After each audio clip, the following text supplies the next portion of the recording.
Olá, bom dia. Começamos agora mais um Secov SP Debate e hoje nós vamos falar da importância da internet para a área imobiliária, os recursos que oferece para agilizar os negócios. Temos como convidados o Marcelo Dadian, diretor de imóveis da OLX Brasil, membro da vice-presidência de incorporação de Secov São Paulo. Bom dia. Bom dia, Denise. E também o Ricardo Paixão, que é vice-presidente da rede imobiliária Secov SP. Ricardo, bom dia. Bom dia, Denise. Tudo bem? Bom, e vamos começar falando então da utilização da internet. Eu acho que em quase todos os ramos de atividade é quase inevitável que você utilize os recursos da internet como uma forma de agilizar os negócios, ficar mais próximo do consumidor, atender mais às expectativas. E eu começo falando com o Marcelo a respeito disso. Marcelo, na área imobiliária especificamente, tem algum diferencial, alguma recomendação na utilização? Denise, você colocou bem, né, no início, né? A internet é muito útil para a gente iniciar a busca da compra do imóvel, né? Eu lembro sempre que a busca da compra do imóvel é uma jornada muito longa, né? As pessoas demoram muito tempo para poder tomar decisão, né? Então a internet, dentro da internet, ela participa ativamente desse processo da jornada. Desde o momento que a pessoa fala assim, vou pensar em mudar. Então a pessoa começa a procurar os bairros, depois começa a procurar que equipamentos sociais, né? Tipo escola, hospital tem perto desse bairro que ela gostaria de mudar, ou se é perto do trabalho, que é um ponto super importante das pessoas que querem mudar, né? Aliás, é perto do trabalho e escola dos filhos. São dois pontos bem fundamentais, né? E sempre a internet participando disso, ajudando esse possível comprador de imóvel a funilar as ideias dele, né?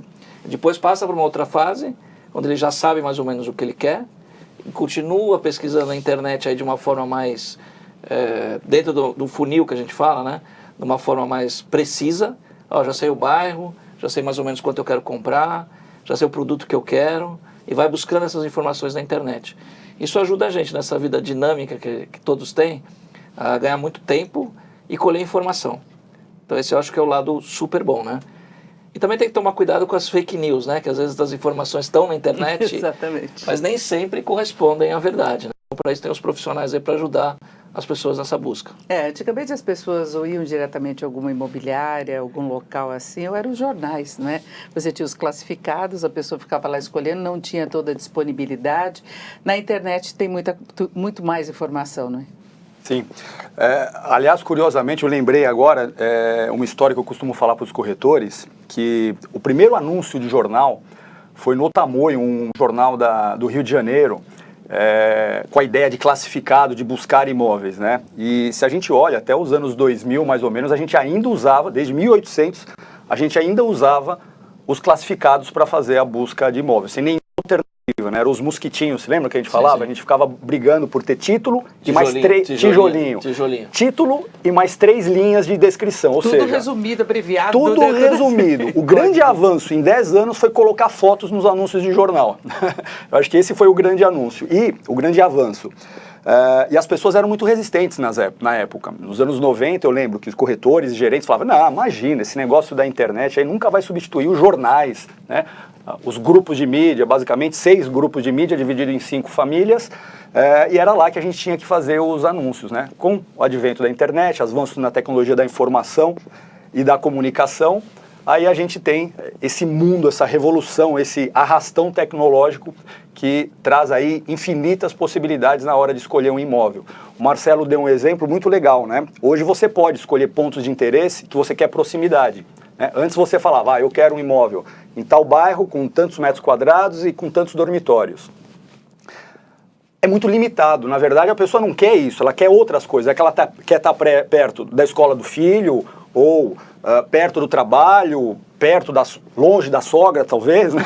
Depende da sogra. E eu acho que essa dinâmica trouxe aí infinitas possibilidades hoje e que no fim do dia acaba ajudando o consumidor a tomar uma decisão mais.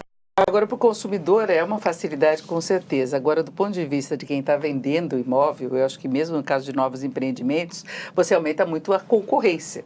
Você pode focar e identificar o perfil do teu consumidor, mas você também tem a internet aberta para todo mundo, né? Denise, você pegou, assim, só dando um passo atrás, você fez um comentário, assim, que na época dos tijolinhos era tudo muito resumido, né? Então, juntando um pouco isso com a sua pergunta, na verdade, a internet aumenta a capilaridade. Então você começa a mostrar seu produto para o mundo. né? E a informação correta ela é muito importante, né? Então, assim, muitas vezes a gente vê anúncios de internet que não estão trazendo as fotos com a qualidade, o descritivo ele é todo resumido, você não consegue entender direito, não tem os equipamentos para as pessoas tomarem a decisão com base do que é bom no bairro ou do que é ruim, né? Ter conhecimento disso. Então, acho que esse ponto é um ponto muito importante, né? Porque quando você está na internet, eu sempre falo, é igual você dar uma festa na sua casa. Você se preocupa com a comida, com a bebida, com as pessoas que estão, como que elas vão chegar na sua casa, com a música, etc., né? Na internet, se você faz um anúncio que a foto é ruim, o descritivo não é legal, não tem o endereço, como que as pessoas vão chegar na tua festa, né? Vão chegar com a casa toda desarrumada, se chegarem, né? E não tem uma segunda chance. Então, assim, quando a gente trabalha com a internet, a gente tem que ter precisão. Porque no mundo de busca, assim, se você não tem essa precisão, o Google e outros buscadores não geram a relevância necessária para você ser visto. Então pensa a gente como consumidor, indo para o lado do consumidor. Que anúncio vai te despertar mais atenção?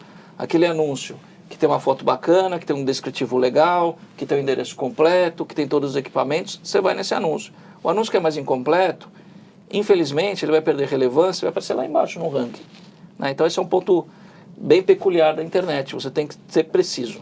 E tem que ser uma coisa que chama a atenção do consumidor, né, para ele olhar e falar, eu quero ver mais, né, buscar informação, porque você vai passando e às vezes você recebe o anúncio também sem querer, né, que aí você tem toda a invasão pelas redes sociais, você está no Instagram e de repente aparece um anúncio e isso acontece em todas as redes, né?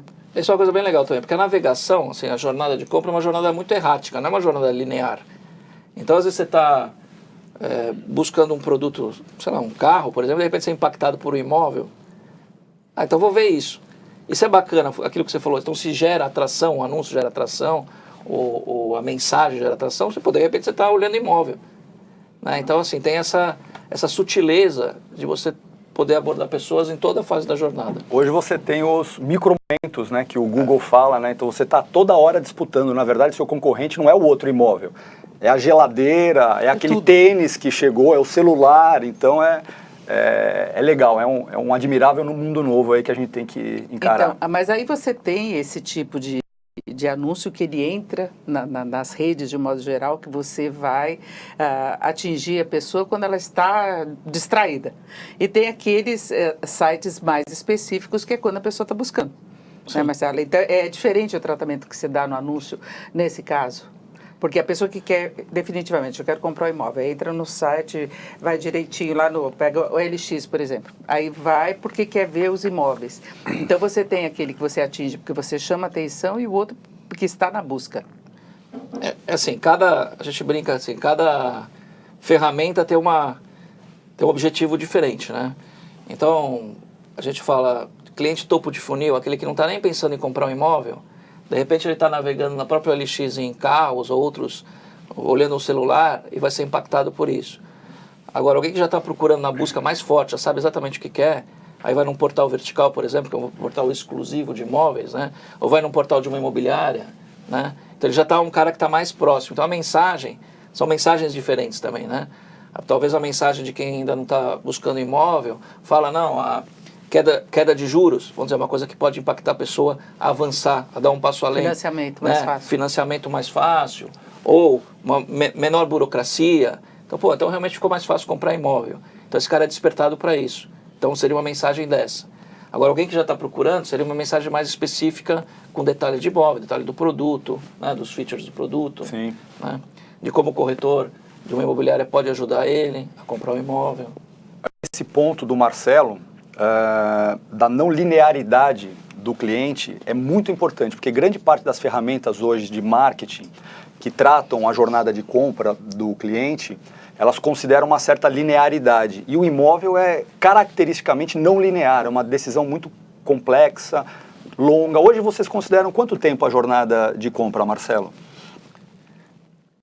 De 12 a 18 meses. 12 a 18 meses. É muito longo, meses, né? Então é uma decisão que você às vezes está pronto para tomar, mas de repente... Até o momento que chega a busca ativa, né? Que é aquele, sei lá, é o sprint final, vamos dizer, que ele já sabe mais ou menos o que quer, a milha final, quanto pode pagar, onde ele mile. quer. Aí é uma busca intensa lá de um mês ou 45 Me dias. surpreendeu esse prazo em relação à compra. A pessoa, então, ela está com aquela ideia de comprar um imóvel, trocar o imóvel, e ela pode levar até mais de um ano para tomar decisão? Pode não. Ela leva. Algumas mais. É que a gente tem muitas informações, né? Pensa um pouco assim, vamos pensar nos triggers que fazem as pessoas mudarem de imóvel. Casamento. Né? Então as pessoas se programam para casar com um tempo antes. Então, pô, eu vou casar, eu quero um imóvel novo. Aumento da família. Né? Então, mais importante que casamento para o mercado imobiliário é o divórcio. Porque aí vende uma para comprar duas casas. Aí tem que sair rápido. Aí uma das partes tem que sair meio rápido, né? Então, assim, então tem essa coisa das etapas da vida estarem acompanhando o seu imóvel, né? Então, assim, se eu programa que eu vou casar daqui 2 anos, pô, de repente eu tenho que começar... Então não fica aquela mosquinha, né? Agora, como é que o profissional se prepara para lidar com essa situação agora? Para usar todas as ferramentas possíveis. A empresa, o profissional individual, o corretor, como lidar com isso? Esse é um ponto importante. Assim, se a gente fala que a jornada é longa, e a gente vê muitas vezes os profissionais imediatistas, né? Na verdade, de toda essa jornada, o profissional muitas vezes não está participando dessa jornada. Que ele quer entrar só na fase final, para poder, vamos dizer, vender, e, de certa forma, ele não está cuidando desse cliente. Então, até o Ricardo pode ajudar, acho que muitas vezes o cliente, não, estou pensando em mudar porque eu vou casar, porque a minha família vai aumentar, ou porque preciso vender um imóvel para dar como parte de pagamento. Aí o corretor muitas vezes pergunta, mas quando vai acontecer isso? Daqui 6 meses. O corretor, em vez de ficar, vamos dizer, muitas vezes cuidando desse cliente, olhando esse cliente a longo prazo, ele fala assim, não vou cuidar desse cara, que eu vou cuidar daquele que está mais próximo, né? Então, assim, o conselho que eu dou é esse, cara. Procurem ter a sua carteira, e para isso existem ferramentas de CRM que podem ajudar o corretor a identificar o momento de cada um desses clientes, dar uma ligada, fala com o cara, para poder, vamos dizer, ser o corretor dele, né? Que é uma coisa muito interessante, né? Acontece comigo, acontece com o Ricardo, acontece com todo mundo, que é qualquer lugar que você vai e você fala, eu trabalho com imóveis, né? Qual que é a segunda pergunta que vem? Imediatamente. Como está o mercado? Né? Todo mundo pergunta isso. Porque não existe, você tem o seu médico, o seu dentista, o seu cabeleireiro, mas pouca gente tem o seu corretor, né? Porque ele não está muito presente no dia a dia da família. São poucas vezes que você utiliza normalmente, né? Poucas vezes, mas na verdade, se o corretor faz um bom trabalho, ou a imobiliária faz um bom trabalho, tem ainda mais, esse é outro ponto importante da internet, que é a recomendação, você acaba recomendando as pessoas, fala, esse cara fez um bom trabalho para mim. Isso está um pouco distante, eu sinto um pouco distante da realidade de compra e venda de imóveis, né, Ricardo? Sim. Eu acho que esse ponto é extremamente importante, que ele falou da longa jornada e que o corretor acaba sendo bom na milha final. Mas ele não é bom, não é porque o corretor especificamente não é bom, é porque não é uma capacidade humana guardar 1000 contatos na cabeça e conseguir alimentar, nutrir esses contatos de forma sistemática. Aí você já pode estar pensando, quem que é bom nisso para fazer? A tecnologia. A tecnologia pode ajudar, seja através de CRM, seja através de inbound marketing, usar os dados a favor das empresas para melhorar a conversão. Às vezes as imobiliárias ficam batalhando muito a quantidade de leads e se esquecem de trabalhar depois que o lead chega. Ou seja, se ele tem uma jornada longa, qual que é a minha estratégia para conseguir converter melhor esses leads que chegam para mim? Aí a tecnologia, sem dúvida, é um ponto. O segundo ponto que o Marcelo falou, que é com relação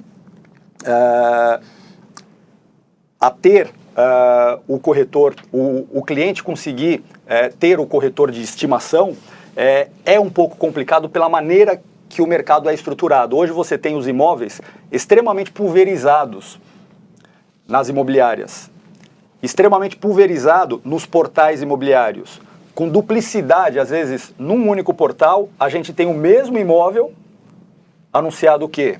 Mas, sei lá, esse é um ponto 10 vezes grande para o consumidor, porque às vezes você tem o mesmo imóvel anunciado várias vezes, até 10 vezes, com preços diferentes e muitas vezes a mesma foto. A gente está tentando trabalhar isso lá dentro do LX, né? Agora porque imagina. Várias pessoas me ligam e falam assim, eu estou querendo comprar essa casa.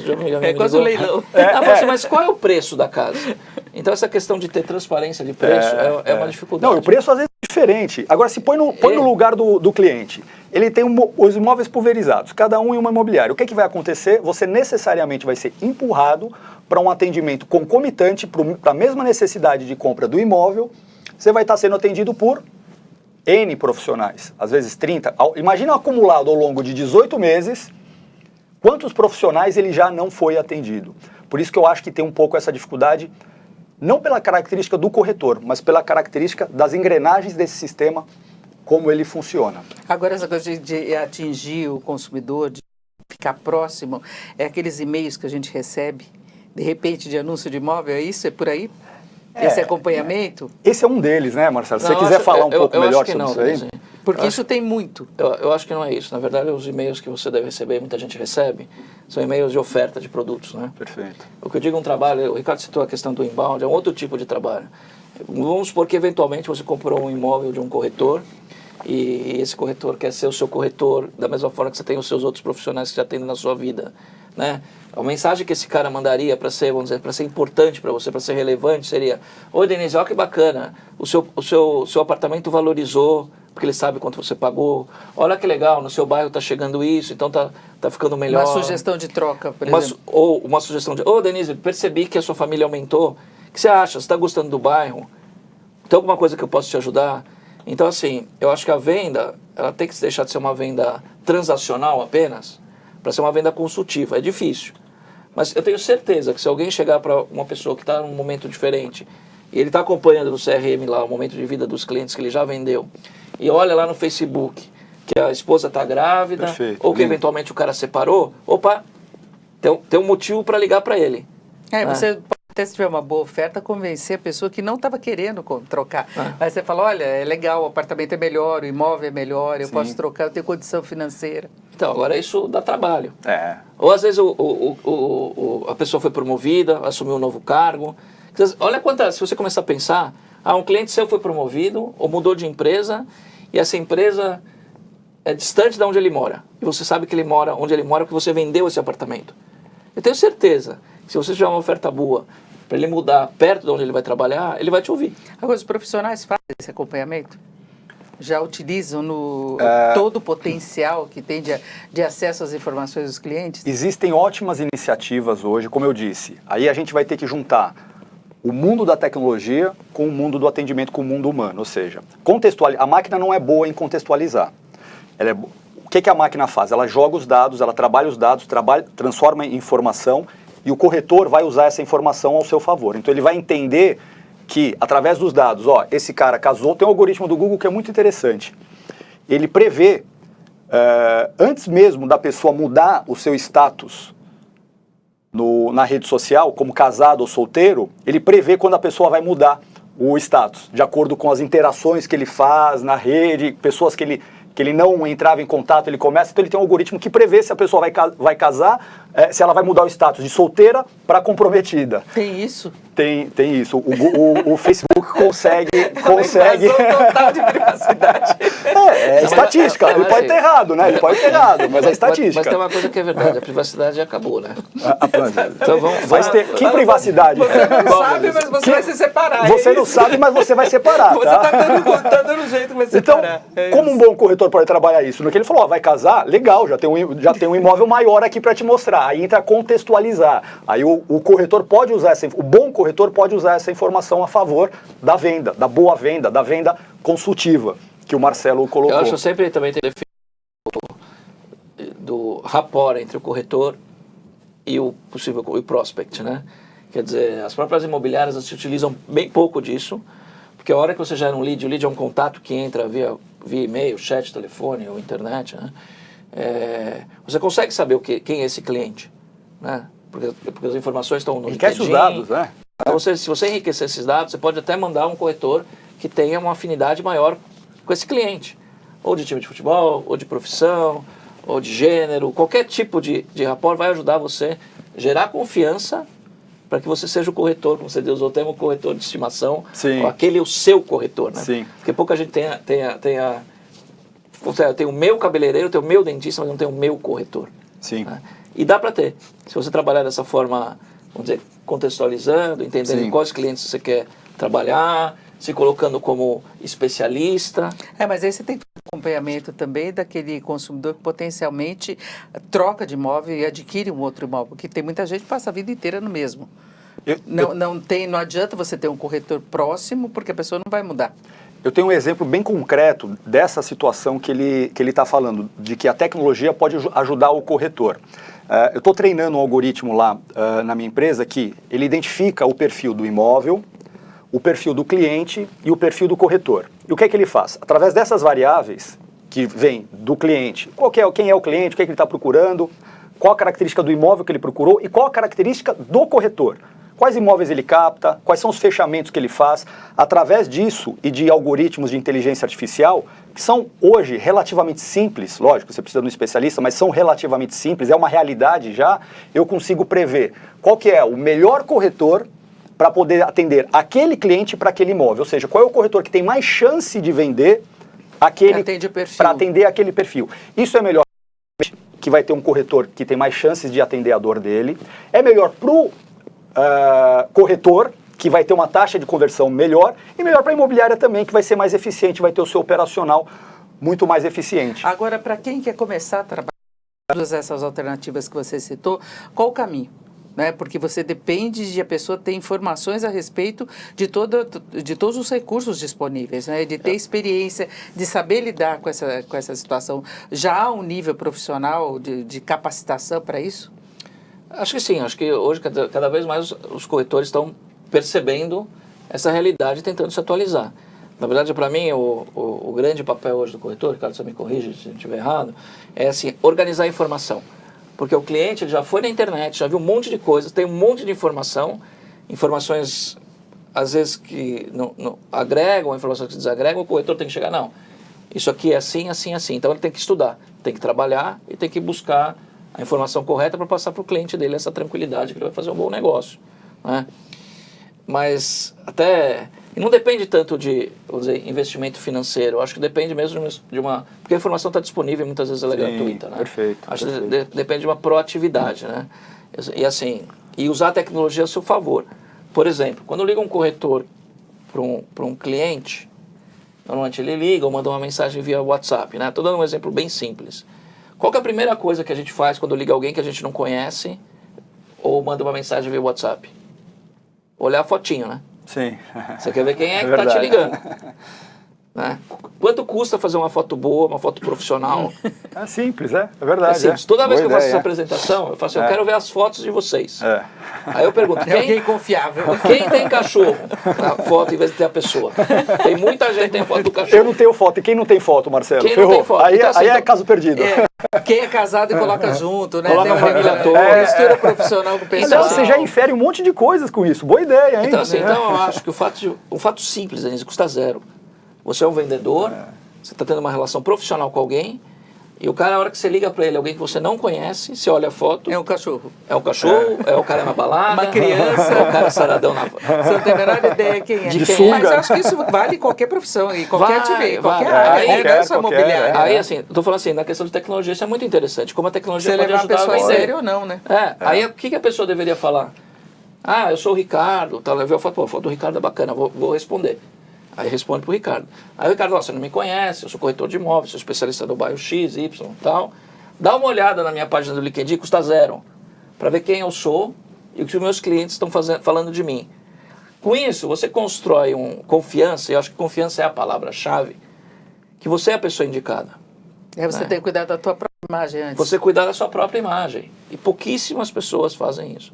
Pouquíssimos corretores fazem isso, e eu não estou falando de dinheiro, custa zero. É falta de iniciativa mesmo, né? É falta de, sabe, de entender a dinâmica da internet. É a questão, acho que resumindo, é seriedade, né, com a profissão. Eu acho que é perceber. É a postura mesmo, né? É ter uma postura e perceber que a internet mudou, que você não tem uma segunda chance. Porque a hora que o cara olhar a foto, e a foto não passar uma coisa que pode ajudar você a tomar a decisão mais difícil da sua vida, e 60% das pessoas estão comprando imóvel pela primeira vez e não sabem comprar, simplesmente ele não vai nem te retornar. É o primeiro contato, né? O contato visual, a imagem que a pessoa tem.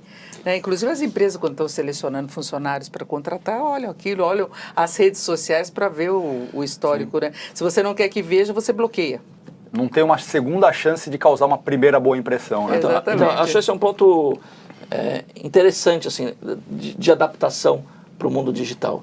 Porque às vezes você está no site da sua empresa e essa é uma outra dica, custa zero. Né? Voltando ao assunto da festa, né? O site da tua empresa é sua loja, né? E muitas vezes a loja não funciona, os links estão quebrados, o cara quer olhar uma planta, a planta está indo para a planta errada, ou a planta é pequena, e não tem chance, o cara vai embora. Né?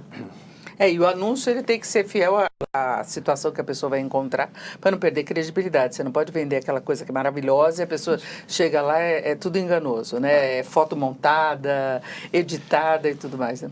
Aí tem essa gestão de reputação, né? Se a gente for olhar também uma coisa que é meio nova, né? As pessoas antes de irem para a sua empresa ou de procurarem os seus produtos, elas estão buscando referência na internet. A reputação. A gente é assim.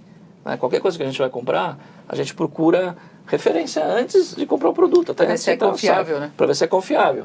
Aí muitas vezes, imagina só, você entra, está procurando um produto de determinada empresa, digita o nome da empresa e normalmente aparece lá o Reclame Aqui com a sua nota, sua carinha, né? Atrasa, não entrega, atende mal. Então, assim, se você não faz a gestão da reputação, antes dele chegar na sua empresa, você já perdeu esse lead, esse cliente, porque ele não vai. Ele não chega. Ele não chega. Agora, ainda em relação às alternativas aí, tem distinção da forma como você chega ao consumidor do ponto de vista tecnológico mesmo? Né? Você usar determinados sistemas, o Ricardo citou a questão de algoritmo. Inteligência artificial. Exatamente. Como a pessoa detecta? Tem a área especializada para dar essa orientação para quem quer aperfeiçoar, ter uma eficácia maior no atendimento? Eu acho, assim, como a gente já falou ao longo do programa, a jornada é muito longa e complexa. Então, assim, tem inteligência artificial para ajudar ao cliente. Né? Hoje a inteligência artificial está presente em tudo. Né? Se você digitar no Google tempo em São Paulo hoje, o que vai acontecer? Vai aparecer já a previsão do tempo automaticamente, sem você ir para um site especial de previsão do tempo. Ou você quer saber o resultado de algum jogo? Ontem, por exemplo, teve o jogo está tendo o jogo da Copa América. Você consegue saber o resultado antes de entrar no site de jornal ou no site especializado de esportes. Então, isso é a inteligência artificial trabalhando para isso, né? Por outro lado, a gente vê as assistentes virtuais, tipo a Alexa, a Siri, né? Que são os assistentes de voz ganhando cada vez mais espaço. Né? Então, você pergunta para assistente virtual qual vai ser a previsão do tempo, quais são as notícias, né? Como está o trânsito, liga a luz, liga o som, não sei se você já viu essa... Né? Isso é uma mudança de comportamento. Né? Então, da mesma forma que isso acontece para o nosso dia a dia, as empresas imobiliárias e os portais, e a gente lá no LX com machine learning e outras coisas, a gente está se preparando para poder ajudar o comprador, fazendo as perguntas básicas, para poder oferecer um produto de mais qualidade e com mais fit para a necessidade dele. Que bairro você gostaria, quanto você pode gastar, qual a sua renda, que produto. Né? Então você vai usando a inteligência artificial e aí os algoritmos vão ajudar a funilar num monte de ofertas que existem no inventário gigantesco a te mostrar aquilo que realmente tem fit para você. Falando em inteligência artificial, eu acho que é legal. Tem um autor que é Kai-Fu Lee, se eu não me engano. Parece um Tai Chi Chuan, né? Um chinês. Ele é ex-presidente do Google. Ele tem um livro muito legal que ele fala AI Superpowers, superpotências de inteligência artificial. Ele fala aí dessa corrida armamentista entre China e Estados Unidos. Ele diferencia a inteligência artificial em 4, né? Ele fala que a inteligência artificial da internet, que é aquela que traça, que pega os nossos rastros que a gente deixa online. A inteligência artificial de percepção e autônoma, que é aquela que vê e interage conosco no mundo real, não no virtual. O exemplo disso acho que são os carros autônomos, esses assistentes que você falou, o Alexa, o Siri, Cortana e essa imensidade de assistentes pessoais que nos ajudam, que a gente responde e eles perguntam, e a inteligência artificial de negócios, que eu acho que é o que consiste na sua pergunta, Denise. Eu tô até fazendo uma pesquisa exatamente disso para ver como é que aparece assim. E aí aparece como web semântica.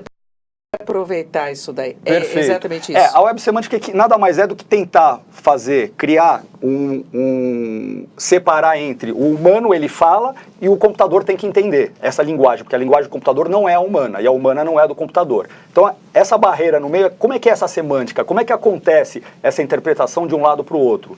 E aí indo para a inteligência artificial dos negócios, que nada mais é ajudar as pessoas a tomarem decisões ou tomar decisões pelas próprias pessoas, através, aí é impossível a gente não falar em machine learning, que é o que você falou, a gente tem coisas muito concretas, e eu acho que vale uma ressalva aqui. Esse autor fala, eu acho muito interessante o que ele fala, que os avanços intelectuais na inteligência artificial já aconteceram. Então, nesse mundo, o que vale mais a implantação do que a inovação. Não precisa de mais inovação na parte de inteligência artificial, você precisa implantar, você precisa entregar alguma coisa. Você começar mesmo. E hoje o que eu tenho na minha empresa que já entrega alguma coisa é essa questão do algoritmo de identificar o corretor, algoritmos de precificação, que você sabe muito bem, a gente tem feras hoje, a gente tem algoritmos que ajudam a ter uma das decisões mais importantes, tanto para quem vende quanto para quem compra, é por quanto vende. E hoje esses algoritmos ajudam a gente imensamente. Até coisa mais simples, eu tinha lá uma menina que tinha que catalogar o que é fachada de imóvel e o que é o resto. E ficava lá em 30, 40, 50 fichas por dia identificando isso. Criei um algoritmozinho que identifica se ele é fachada ou não com 98% de certeza, baseado num algoritmo simples, com tecnologia open source, que diferencia o que é gato, o que é cachorro. Eu joguei para o que é fachada e o que é o resto, e ele tem 98% de certeza. Dados importantes, né? Você precisa treinar, o machine learning ele só aprende se você tiver dados, então por isso que é importante você ter uma curadoria de dados dentro da sua empresa, tratar eles com cuidado e com carinho, enriquecer esses dados, porque a inteligência artificial, apesar do nome inteligência, ela é burra. Ela só vai ser inteligente se você tiver dados adequados para ela treinar. Fala, agora, Marcelo. tudo isso tem que começar a levar em conta também a legislação. Já tivemos um Secov debate a respeito da proteção de dados, que é uma coisa que vai ficar mais séria. Né? Então não é você 2020, pegar e usar à vontade. Não, a gente já né? tem... Você tem que se preparar para isso também, o tipo de utilização que você vai fazer dos dados que você vai obter dos seus clientes. A gente, sim, eu estou falando lá na nossa empresa, né, a gente sempre teve essa preocupação, né, agora com a LGPD, que é a Lei de Proteção de Dados, a gente tem um compliance super focado nesse assunto, né, para a gente realmente estar dentro das regras, né, e a gente não quer em nenhum momento furar isso, né, até porque seria um desrespeito com o nosso consumidor, com o nosso cliente, independente se é uma coisa legal, né. Acho que tem princípios de ética, né, tem outras coisas. Sim, né? sim. Então, assim, eu não sinto, Denise, que existe uma barreira nesse ponto a que a LGPD não seja respeitada. Na verdade, com quem a gente conversa, dentro desses grupos, né, que estão ligados de alguma forma a dados, é uma coisa boa, que veio para, vamos dizer, de uma certa forma, regular esse ecossistema. Porque você tem todos os seus dados, né, dos clientes, agora a forma como você garante a segurança deles depois. Né? Então depende do nível da empresa. A empresa tem que se preocupar com isso também. Né? Porque às vezes dados pessoais, você sabe a renda da pessoa, você sabe onde ela mora, o que ela faz. Só os valores da transação, são coisas sensíveis. Eu acho que você tem dois pontos aí, e muito bem lembrado, quando a gente falou de tomada de decisão por inteligência artificial, você tem dois pontos aí. Um são os dados, né? Qual o direito das empresas utilizarem esses dados daquelas pessoas? E dois, que eu vejo que também é uma grande tendência de discussão, é a questão ética e moral. A partir do momento que é a máquina que vai tomar decisão, né? Quais são os fundamentos, quais são os valores que essa máquina usa, porque ela vai estar programada para tomar aquela decisão, né? De uma forma utilitária, ou seja, acho que o grande exemplo é o carro autônomo, né? Se tem uma criancinha e tem um idoso, e não vai ter jeito, ele vai ter que matar um. Quem ele mata? Olha que questão... Essa é uma questão técnica. Sempre essa resposta. Mas é uma questão acima de técnica, é ética, é moral, né? É uma moral utilitarista ou estilo Kant deontológica, né? Então, vale o princípio, ou vale a famosa questão, né?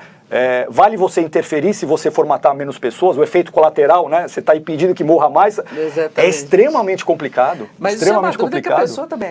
Sem dúvida, sem dúvida. Mas a máquina não vai ter dúvida. A máquina não vai ter dúvida. Ela vai e faz. É o que você programou para ela fazer, né? Extremamente interessante. O pensamento que ela vai ter, a inteligência da própria máquina, né? A respeito disso. Bom, acho que nós já demos uma geral, algum detalhe a mais que vocês queiram chamar a atenção nessa... Não, acho que o tema, assim, quando a gente fala internet, venda pela internet, assim, a gente... É algo que não é tão novo, mas ao mesmo tempo é muito novo, né? Então, assim, a grande... E está em constante mudança, né? E está constante mudança. Então, assim, acho que a grande, sei lá, se tivesse um resumo para fazer, assim, as pessoas realmente se prepararem para isso, né? E não, às vezes a gente sente muitas vezes, mas não sei se isso vai dar certo, já está dando certo. Já deu. Já deu Já certo, deu, sabe? né? E às vezes porque tem um... Use bem só. Eu use bem, mas acho que tem um certo descolamento, às vezes, do seu comportamento como utilizando a internet para pessoa física, para comprar. Pô, eu vou lá, pesquiso, vejo a reputação da empresa, vejo isso, vejo aquilo, vejo a foto do WhatsApp como comprador.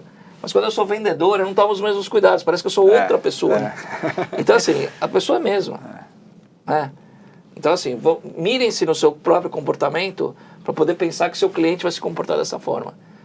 Perfeito.